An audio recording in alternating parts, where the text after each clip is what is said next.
November 12వ తారీఖు లోపు bail వచ్చే ఛాన్సెస్ చాలా గట్టిగా ఉన్నాయి. ఓవరాల్గా మనం ఈ రెండు జాతకాలను పక్కబెట్టి చూస్తే పై చేయి మాత్రం రేవంత్ రెడ్డి ఉండే ఛాన్సెస్ ఉంది అని చెప్పచ్చు. చెప్పే కదా ఆయన ఈజ్ బోర్న్ పొలిటీషియన్. రేపు ఎలక్షన్ అయిన తర్వాత నిజమైన నాయకుడిని మీరు చూడబోతున్నారు. వైఎస్ జగన్ గారిది, సిబిఎన్ చంద్రబాబు నాయుడు గారిది పొటాపొటిగా జాతకం.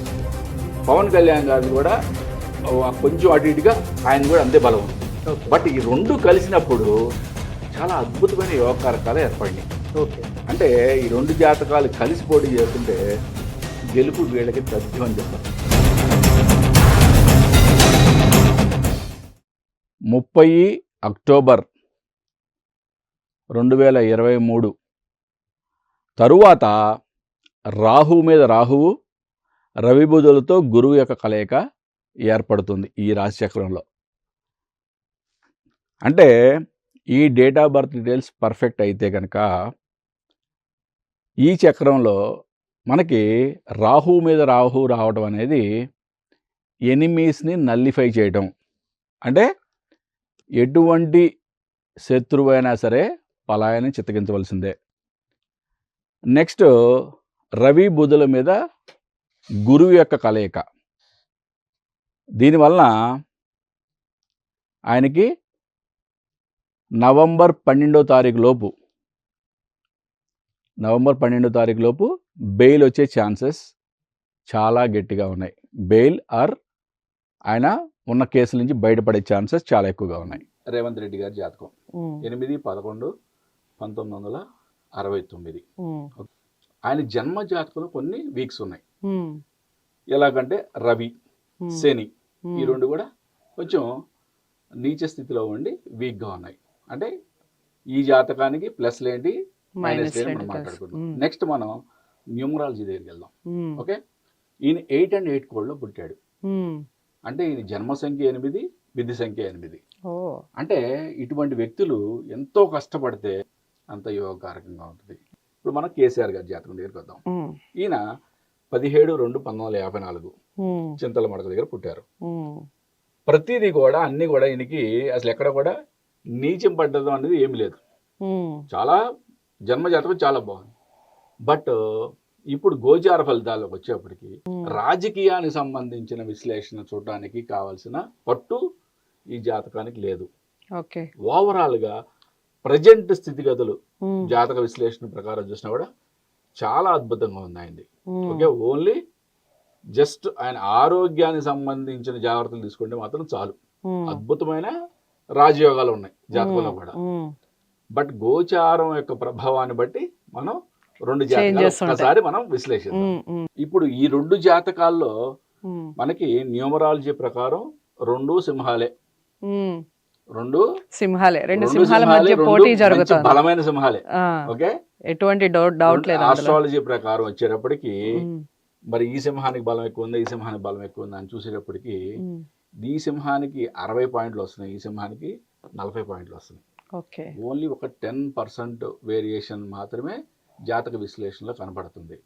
అంటే ఓవరాల్గా మనం ఈ రెండు జాతకాలను పక్కబెట్టి చూస్తే, అంటే రాజకీయంగా మనం మాట్లాడద్దు, రాజకీయ విశ్లేషణలో పోవద్దు, చాలా హోరాహోరీ పోటాపోటీ ఉంటుందని చెప్పొచ్చు. కానీ పై చేయి మాత్రం ఉండే ఛాన్సెస్ ఉంది అని చెప్పొచ్చు.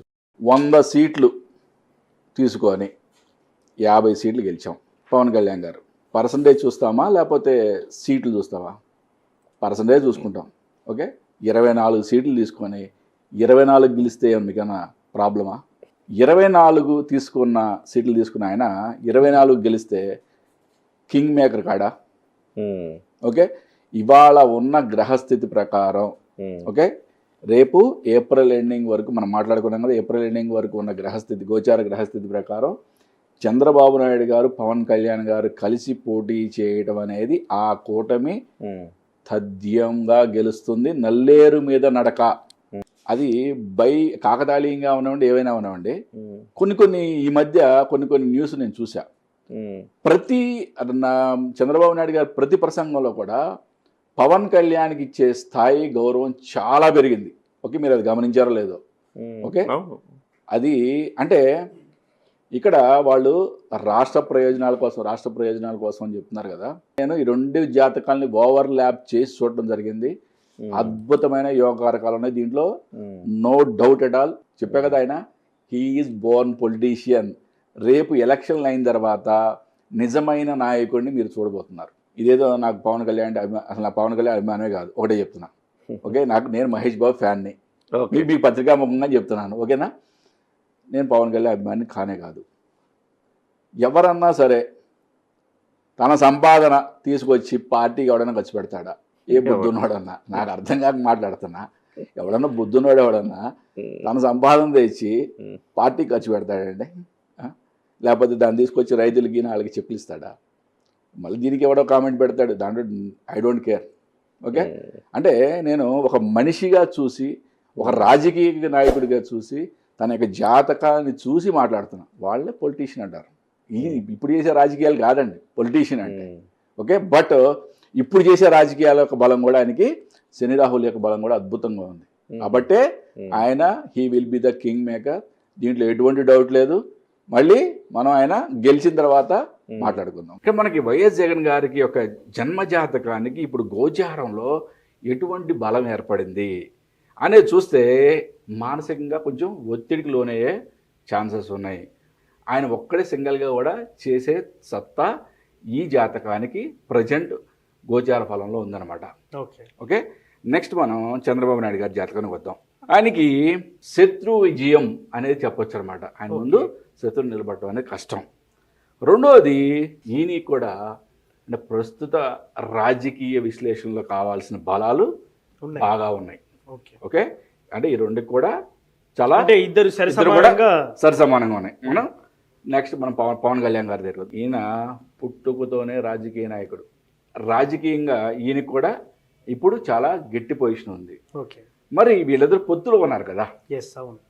ఇప్పుడు ఈ రెండు జాతకాలని మనం మెర్జ్ చేసి చూస్తే వీళ్ళ యొక్క ఇద్దరి యొక్క జాతకాలు చాలా అద్భుతంగా ఉన్నాయి. వైఎస్ జగన్ గారిది, సిబిఎన్ చంద్రబాబు నాయుడు గారిది పొటాపొటిగా ఉంది జాతకం. పవన్ కళ్యాణ్ గారిది కూడా కొంచెం అటు ఇటుగా ఆయన కూడా అంతే బలం ఉంది. బట్ ఈ రెండు కలిసినప్పుడు చాలా అద్భుతమైన యోగకారకాలు ఏర్పడినాయి. అంటే ఈ రెండు జాతకాలు కలిసి పోటీ చేస్తుంటే గెలుపు వీళ్ళకి తథ్యం అని చెప్పచ్చు. పవన్ కళ్యాణ్ గారికి ఐదర్ సీఎం లెవెల్ పోస్ట్, అంటే డిప్యూటీ సీఎమా లేకపోతే సీఎం సీట్ని షేరింగ్ చేసుకుంటారా అనే రాజకీయ విశ్లేషణలో పోవట్లా. ఇప్పుడు ప్రజెంట్ ఉన్న ఆస్ట్రాలజీ బలాన్ని బట్టి రేపు 2024 ఎలక్షన్ తర్వాత సీఎం లెవెల్లో ఆయన కూర్చోబోతున్నాడు. ఇది మాత్రం నేను ఘంటాబద్ధంగా చెప్పగలను. ఏది ఏమైనా కానీ ఈ ఇద్దరు యొక్క కూటమి విజయం సాధిస్తుంది.